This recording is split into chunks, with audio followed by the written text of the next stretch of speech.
Hello? Look, you must be a big-time journalist. Finally got a real story.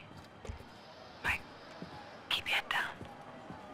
But that is for the country to decide. With immigration at the heart of this debate, and so many opposing the change, is it...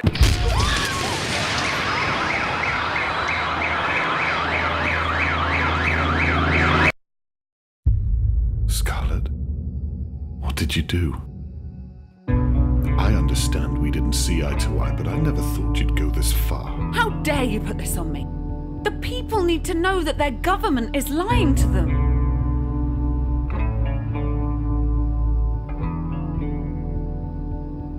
The people on our doorstep want to hurt us.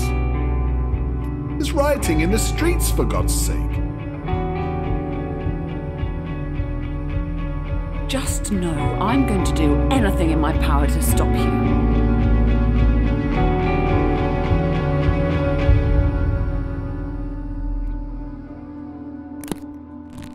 You can't see this right now, but you don't have another choice here. Charles, what the hell have you done?